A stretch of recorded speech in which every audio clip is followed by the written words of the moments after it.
श्री कृष्ण जी अर्जुन को सूचित करते हैं कि भगवत गीता की यह योग पद्धति सर्वप्रथम सूर्यदेव को बताई गई।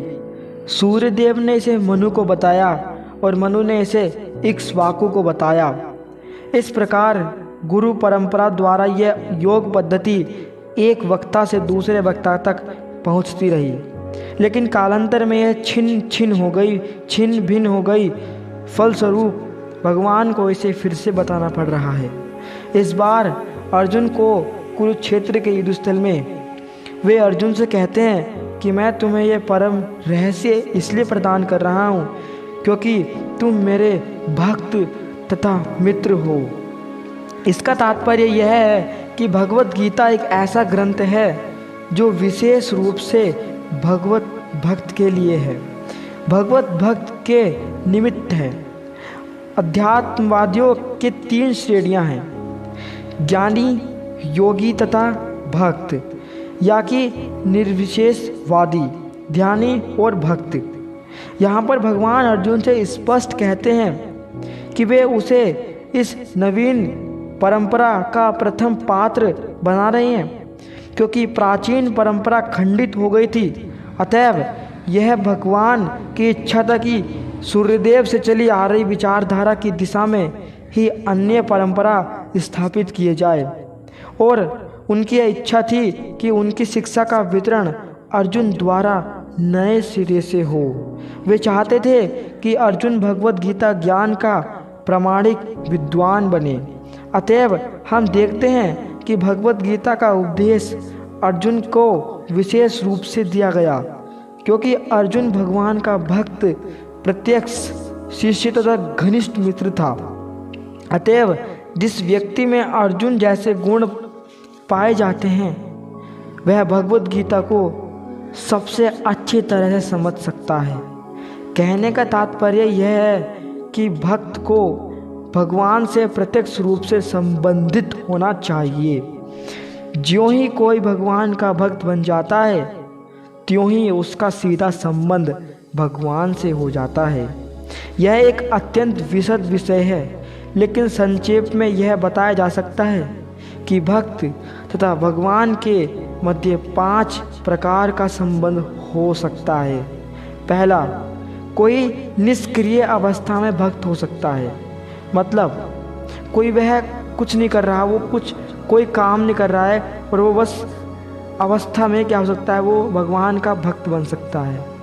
और कोई काम करता है और साथ साथ में वो भगवान की पूजा करता है तो वो भी एक भक्त बन सकता है।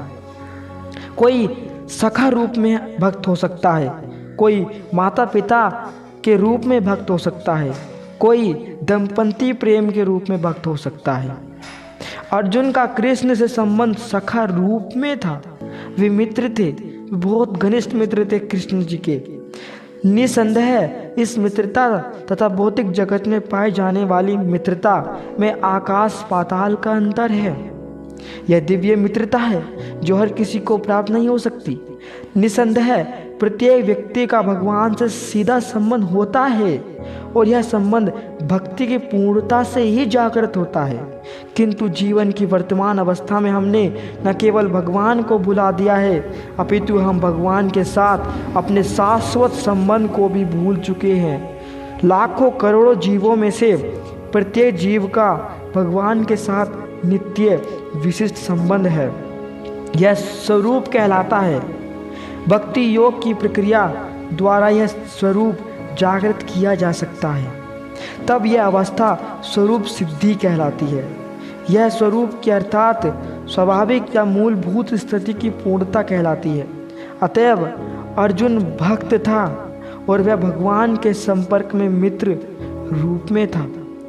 हमें इस बात पर विशेष ध्यान देना चाहिए कि अर्जुन ने भगवत गीता को किस तरह ग्रहण किया, किस तरह से उसे अपने जीवन में लिया, कैसे उसको समझा, क्योंकि भगवत गीता को समझना मतलब श्री कृष्ण को समझना, इस जीवन को समझना, इस जीवन में जो भी आने वाली कठिनाइयाँ, जो भी हमारे साथ घटना घटती है उसको समझ जाएंगे हम, क्योंकि भगवत गीता का सीधा संबंध भगवान श्री कृष्ण से जुड़ा हुआ है। अर्जुन ने कहा, आप भगवान परम धाम पवित्रम परम सत्य हैं। आप शाश्वत दिव्य आदि पुरुष अजन्मा तथा महानतम हैं। नारद, असित देवल तथा व्यास जैसे समस्त महामुनि आपके विषय में इस सत्य की पुष्टि करते हैं। और जब आप स्वयं मुझसे इसी की घोषणा कर रहे हैं, हे कृष्ण, आपने जो कुछ कहा है उसे पूर्ण रूप से मैं सत्य मानता हूँ। हे प्रभु, ना तो देवता और ना असुर ही आपके व्यक्तित्व को समझ सकते हैं।